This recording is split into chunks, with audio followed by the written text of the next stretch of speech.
आप जानते हैं पितृपक्ष की पौराणिक कथा। पितृपक्ष की पौराणिक कथा के अनुसार जोगे तथा भोगे दो भाई थे। दोनों अलग अलग रहते थे। जोगे धनी था और भोगे निर्धन। दोनों में परस्पर बड़ा प्रेम था।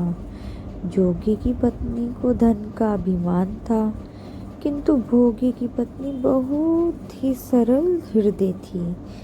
पितृपक्ष आने पर जोगे की पत्नी ने उससे पितरों का श्राद्ध करने के लिए कहा, तो जोगे इसे व्यर्थ का कार्य समझकर टालने की चेष्टा करने लगा।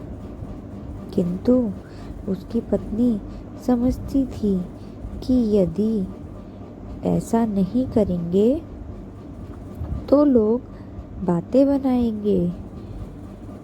फिर उसे अपने मायके वालों को दावत पर बुलाने और अपनी शान दिखाने का यह उचित अवसर लगा।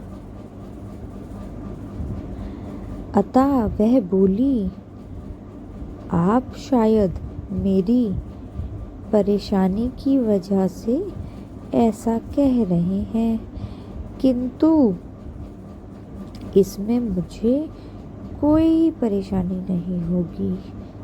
मैं भोगे की पत्नी को बुला लूंगी, दोनों मिलकर सारा काम कर लेंगी।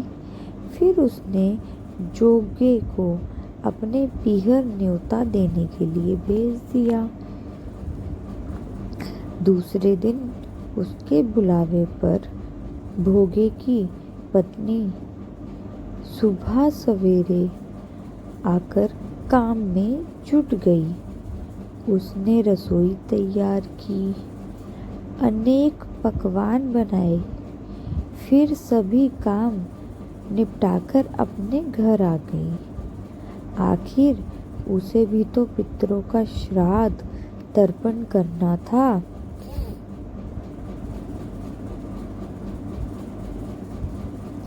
इस अवसर पर ना जोगे की पत्नी ने उसे रोका, ना वह रुकी। शीघ्र ही दोपहर हो गई। पितृभूमि पर उतरे।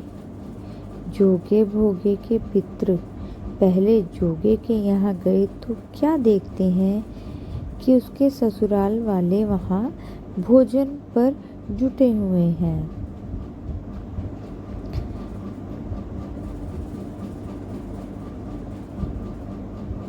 निराश होकर वह भोगे के यहाँ गए।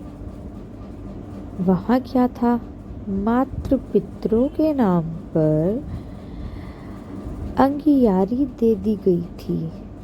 पितरों ने उसकी राख चाटी और भूखे ही नदी के तट पर जा पहुँचे।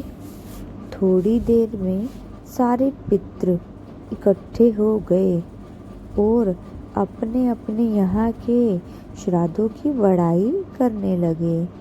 जोगे भोगे के पितरों ने भी अपनी आपबीती सुनाई।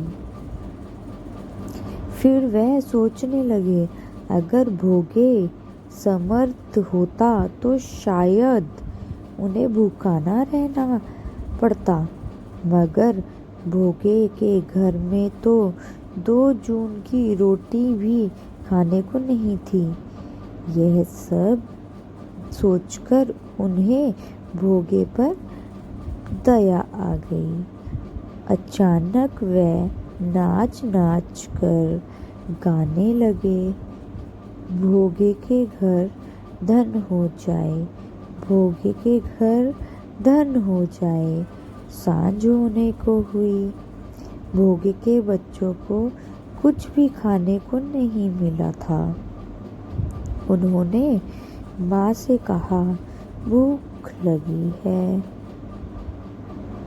माँ ने तब उन्हें टालने की गरज से भोगे की पत्नी ने कहा, जाओ आंगन में होदी ओंधी रखी है, उसे जाकर खोल लो और उस जो कुछ मिले बांटकर खा लेना। बच्चे वहां पहुंचे तो क्या देखते हैं कि होदी मोहरों से भरी पड़ी है। वह दौड़े दौड़े माँ के पास पहुँचे और उसे सारी बात बताई। आंगन में आकर भोगे की पत्नी ने यह सब कुछ देखा तो वह भी हैरान रह गई। इस प्रकार भोगे भी धनी हो गया, मगर धन पाकर वह घमंडी नहीं हुआ। दूसरे साल का पितृपक्ष आया। श्राद्ध के दिन भोगे की स्त्री ने 56 प्रकार के व्यंजन बनाए, ब्राह्मणों को बुलाकर श्राद्ध किया, भोजन कराया, दक्षिणा दी।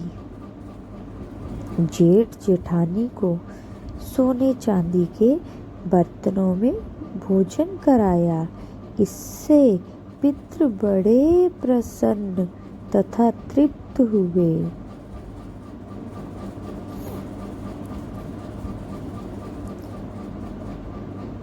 कहानी सुनने के लिए आपका बहुत बहुत धन्यवाद।